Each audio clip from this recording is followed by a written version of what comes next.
Hi guys, welcome to Retro Bliss Gaming. I'm your boy Phil, and today we're going to be reviewing the Atari 2600 homebrew game Scramble. Scramble for the 2600 is an excellent port of the original arcade game and was designed by John Champeau, who has created a number of great homebrew games for the Atari 2600. Nathan Strum, who has created incredible artwork for many Atari-age homebrew games, provided in-game graphics and level design, while Dave Dries did an excellent job creating the manual and the box art design. The retail version of this game can be purchased at the Atari Age website and comes with your game cartridge as well as a full color manual and poster. The manual is more in a comic book form but is informative just the same. Konami developed Scramble and released it in the arcades in 1981. I didn't get a chance to play it a lot because I only played it at the amusement park and I only went there a few times a year. But I remember how fun it was to play and how amazed I was at the colors and the graphics. Scramble is a game in which the player must navigate their ship across a side-scrolling terrain through 6 unique stages.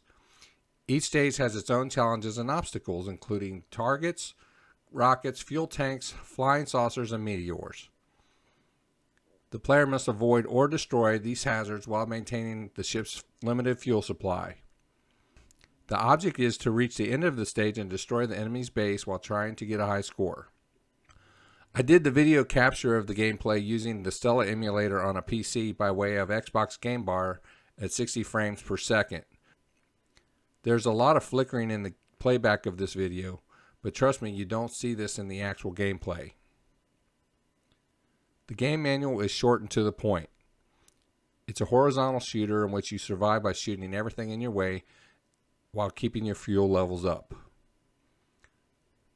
There are 4 skill levels. In Novice, you start with 5 ships and you have fewer enemies and you play at a slower speed.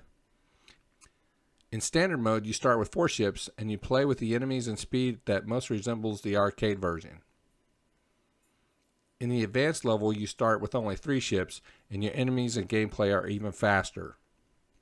The left difficulty switch in the B position is Burst mode, where you can fire 5 shots, which are 3 missiles and 2 bombs, when pressing and holding down the fire button. Position A is a single shot mode. In other menu controls, moving the joystick up and down cycles through the title page, score table, and score rankings. Moving the joystick left and right cycles through the skill levels. The score ranking screen cycles through all of the high scores for each level. Select returns to the title page and cycles through the skill levels. Reset on the console or the joystick fire button starts a new game. However, pressing reset will reset the high scores.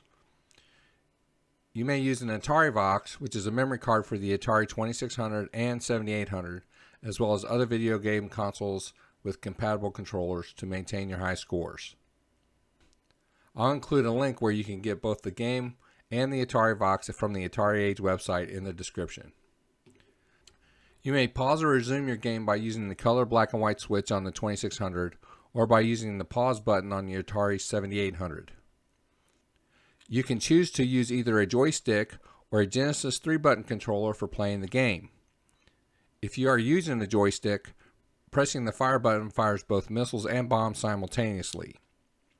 If using a Genesis controller, pressing B fires your missiles, while pressing C releases your bombs, which is more like the arcade gameplay. You score points by shooting targets, as well as earn points based on how much time you are playing. You score 50 points for stationary missiles, 80 points for moving missiles, 100 points for enemy ships, 150 points for fuel tanks, and either 800 or a mystery number of points for other structures. You earn a bonus ship at 10,000 points and a bonus ship for every 50,000 points thereafter. You also earn 10 points for every parsec of time traveled. Overall, I really like playing this game. It's a fun shooter with great graphics. I'm highly impressed with the explosion animations in this game, given the limitations of the 2600. I can tell that John Champeau really tried to make these look as close to the originals as he could. I had to get some help from the Atari Age website on how to get past the levels where you are in a building and you have to go from the bottom exit or vice versa to the top opening of the tunnel. The key is to accelerate your ship going into the opening between your entry and the exit areas, pulling your ship back to slow down at the right time. Just going slow in the tunnel will not work. If you'd like to give this game a try, a demo version may be downloaded at the Champ Games website. I'll leave a link to that in the description as well. You may also purchase a full ROM version at the Champ Games website, but I suggest you try the demo version first. According to Champ Games, this ROM works with the Stella and Stella Raider emulators, as well as the Retron 77 with the latest Stella community build. I really believe in supporting the Atari Homebrew community as we are getting great games using newer technology and programming. Feel free to comment on this video as well as what you think of the game. I'd love to get a conversation going with you. Well, that wraps it up for this review of Scramble for the Atari 2600. If you like this video, please drop a like and subscribe to the channel. It encourages us to continue creating new content. Check back with us regularly as we are uploading new videos weekly. Until then, have a blessed day, and we will see you the next time on Retro Bliss Gaming.